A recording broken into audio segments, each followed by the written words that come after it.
आकाशवाणी रांची से प्रस्तुत है प्रादेशिक समाचार।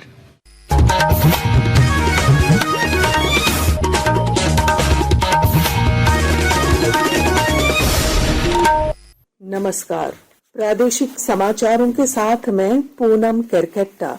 पहले मुख्य समाचार। लोकसभा में ऑपरेशन सिंदूर पर विशेष चर्चा जारी। कार्यवाही रात 12 बजे तक बढ़ाई गई। रक्षा राज्य मंत्री संजय सेठ भी करेंगे भारतीय सैनिकों की सफलता का बखान। राज्यपाल ने विश्वविद्यालयों के कुलपतियों के साथ की उच्च स्तरीय समीक्षा बैठक। वित्तीय अनुशासन, पारदर्शिता और उत्तरदायित्व सुनिश्चित करने के दिए निर्देश। रांची, हजारीबाग और धनबाद से 8 अपराधी गिरफ्तार। रक्षा राज्य मंत्री को धमकी देने वाला भी पकड़ाया। गिरिडीह में एसीबी की छापेमारी। देवघर में सावन की तीसरी सोमवारी पर अब तक 3 लाख से ज्यादा कांवरियों ने किया जलाभिषेक। श्रद्धालुओं की सुविधा के लिए रात 10 बजे तक खुले रहेंगे मंदिर के पट। और राज्य के अधिकांश जिलों में बारिश का सिलसिला जारी। रांची, रामगढ़ और बोकारो समेत 13 जिलों में कल तेज हवाओं के साथ भारी बारिश और वज्रपात की चेतावनी। और अब समाचार विस्तार से। लोकसभा में आज ऑपरेशन सिंदूर पर विशेष चर्चा जारी है। रक्षा मंत्री राजनाथ सिंह ने जम्मू कश्मीर के पहलगाम में हुए आतंकवादी हमले के विरुद्ध इस कार्रवाई को भारत की सशक्त, सफल और निर्णायक सैन्य कार्रवाई बताया है। ऑपरेशन सिंदूर पर चर्चा को देखते हुए लोकसभा की कार्यवाही रात 12 बजे तक के लिए बढ़ा दी गई है। सदन में रक्षा राज्य मंत्री और रांची के सांसद संजय सेठ भी चर्चा में भाग लेंगे। राज्यपाल सह कुलाधिपति संतोष कुमार गंगवार ने आज राजभवन में राज्य के विभिन्न विश्वविद्यालयों के कुलपतियों के साथ उच्च स्तरीय समीक्षा बैठक की। बैठक में राज्य की उच्च शिक्षा व्यवस्था को सुदृढ़ और गुणवत्तापूर्ण बनाने के लिए उन्होंने कई दिशा निर्देश दिए। इस मौके पर उन्होंने सभी कुलपतियों को वित्तीय अनुशासन, पारदर्शिता और उत्तरदायित्व सुनिश्चित करने के सख्त निर्देश दिए। राज्यपाल ने कहा कि विश्वविद्यालयों में भ्रष्टाचार किसी हाल में बर्दाश्त नहीं किया जाएगा। सभी विश्वविद्यालय वित्तीय ऑडिट ससमय करें और इसके प्रति राजभवन को उपलब्ध कराएं। विश्वविद्यालयों में क्रय विक्रय एवं प्रशासनिक कार्यों में पारदर्शिता अनिवार्य है। हर प्रक्रिया में वित्तीय अनुशासन और उत्तरदायित्व सुनिश्चित किया जाए। विश्वविद्यालय में किसी भी प्रकार के भ्रष्टाचार या अनियमितता को बर्दाश्त नहीं किया जाएगा। रिक्त पदों की नियुक्ति प्रक्रिया में तेजी आवश्यक है। मैंने स्वयं इसके लिए माननीय मुख्यमंत्री जी से भी आग्रह किया है। रक्षा राज्य मंत्री और रांची के सांसद संजय सेठ को जान से मारने की धमकी देने के आरोप में रांची पुलिस ने एक व्यक्ति को गिरफ्तार किया है। डीआईजी सह एसएसपी चंदन सिन्हा ने इसकी पुष्टि की है। रक्षा राज्य मंत्री श्री संजय सेठ जी के मोबाइल पे एक धमकी गई थी। इस बिंदु पर जांच और अनुसंधान आरंभ किया गया और ज्ञात हुआ कि यह फोन जो है ये नित्यानंद पाल नाम के व्यक्ति ने किया है, जिसे गिरफ्तार किया गया है। इसका कहना है कि हम बहुत गरीब हैं और हम चाहते थे कि मेरी बेटी की शादी में कुछ पैसा मिले या हमको कोई आवास मिल जाए। इसके लिए मंत्री जी के फोन पर लगाए थे, पर नशे में हमने जो है ये कर दिया है। श्री सिन्हा ने बताया कि पिछली 18 जुलाई को अरगोड़ा थाना क्षेत्र में ई रिक्शा चालक से हुए लूटकांड का भी पुलिस ने खुलासा कर लिया है। इस सिलसिले में 2 अपराधियों को गिरफ्तार किया गया है।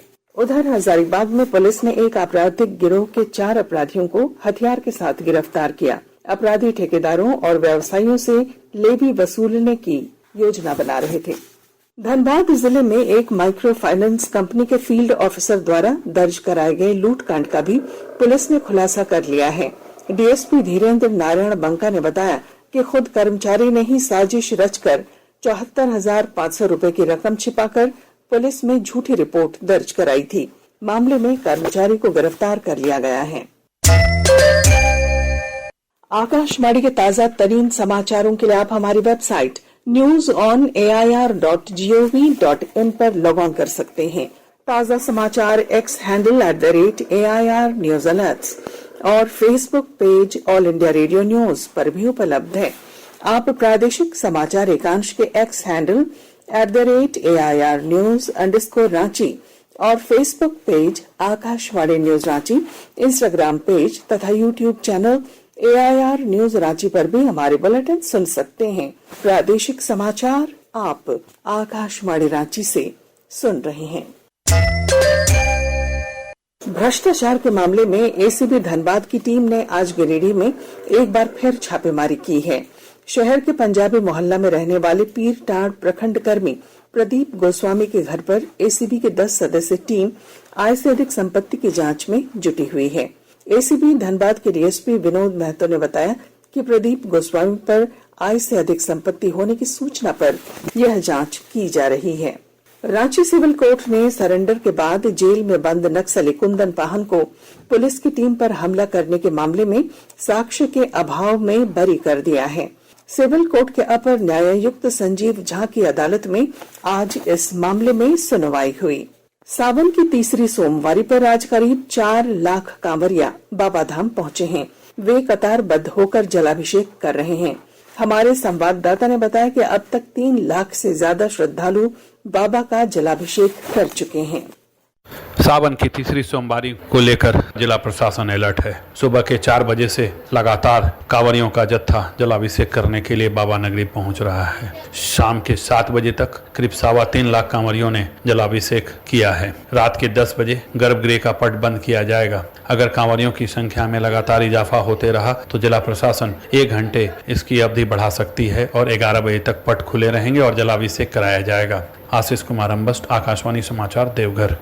राज्य भर के सरकारी एम्बुलेंस कर्मी अपनी 4 सूत्री मांगों को लेकर आज से अनिश्चितकालीन हड़ताल पर चले गए हैं। इससे स्वास्थ्य सेवा पर असर पड़ा है। केंद्रीय संचार ब्यूरो रांची की ओर से आज एक पेड़ मां के नाम विश्व हेपेटाइटिस दिवस और विश्व प्रकृति संरक्षण दिवस SS डोरंडा +2 बालिका उच्च विद्यालय में जागरूकता कार्यक्रम का आयोजन किया गया। कार्यक्रम में रांची वन प्रमंडल के विशेष कार्य पदाधिकारी गौरव नाथ यादव, JN कॉलेज के प्रधानाचार्य प्रोफेसर डॉक्टर शुभमन नेहार और CBC रांची के कार्यालय प्रमुख शाहिद रहमान समेत कई गणमान्य लोगों ने हिस्सा लिया।